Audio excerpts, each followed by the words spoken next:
Conservative commentator Steven Crowder took some heat last week when it was a video surfaced of him yelling at his 8-month pregnant wife about her taking a car, saying she can't have the car, and telling her that she doesn't do her wifely duties and all these other things, essentially stressing her out while she's pregnant with his child. Now, as understandable, a lot of people had a lot of things to say about this, mostly negative. Some are taking up for Steven Crowder and defending him, and then some were also saying, hey, we don't have the full context. Now, while I don't think you need full context to wonder why somebody doesn't want their pregnant wife to use the vehicle, and in the video is telling her to take an Uber instead of he himself taking the Uber, I will say that you're right. As far as overall in their relationship, we don't know if she's does manipulative stuff to upset him. You're right, we don't know that. And Steven Crowder himself alleges that she has some mental problems, alluded to that, and alluded to possibly releasing proof of his wife's mental problems. Now, early before the video came out, Steven Crowder had let it be known that him and his wife were getting a divorce, even though he really didn't want to, and it was her decision. Well, regardless of what you think of the video, from that video, you can see clearly why she don't want to be with him. He's a crybaby. But now, let me say that. He's a little bit of a crybaby, but honestly, there have been moments in my own times with relationships where if you just come in it in that moment, it can look real bad, but you don't get the context overall of maybe he was leave me alone, she was just pushing him and all type of stuff like that. I don't know. I'm not here to make up excuses for Steven Crowder at all. I'm just here to say, until we get more information, I don't know either way. I just know that for that day he was terrible. I don't know if that's a good representation of their relationship as a whole. Clearly the wife says that it is in the video, so that's her word, and she wants the divorce, and it could be truth to it. Again, I have no defense for Steven Crowder.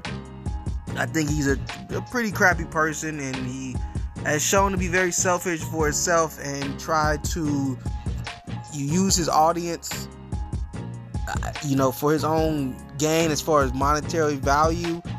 When he was offered a $50 million contract by the Daily Wire, he called it a slave contract because if any of his videos were pulled by YouTube, then he would have to be penalized under the contract with Daily Wire. But the thing is, with that, they're paying him all this money. If his videos get demonetized or pulled or anything like that, then that's costing them money.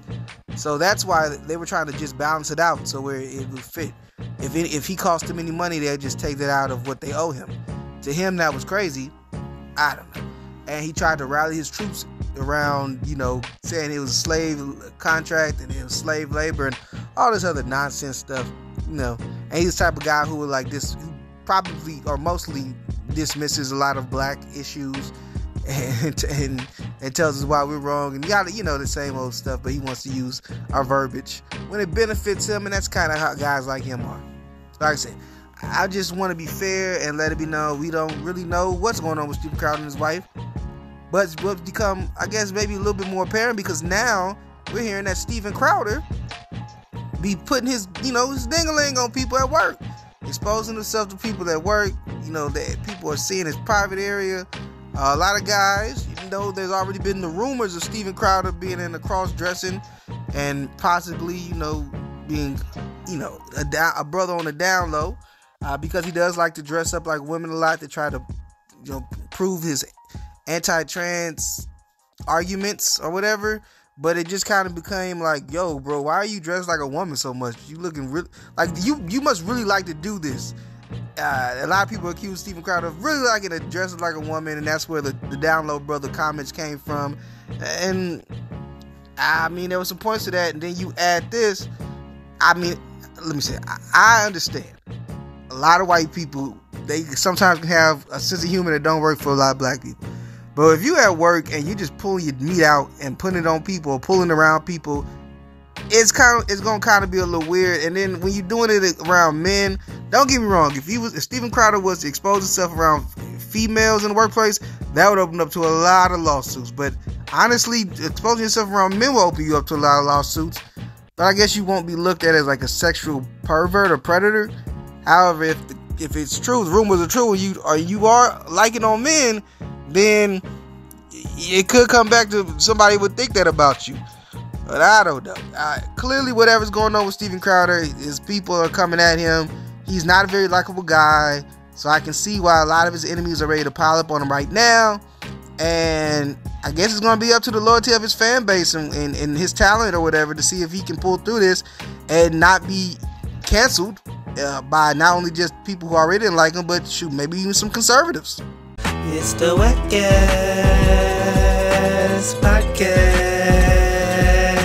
yeah. Talk whack to me, talk whack to me, yeah. Talk whack to me, talk whack to me. It's the WACCast podcast, yeah. Talk whack to me, talk whack to me, yeah. Talk whack to me, talk whack to me.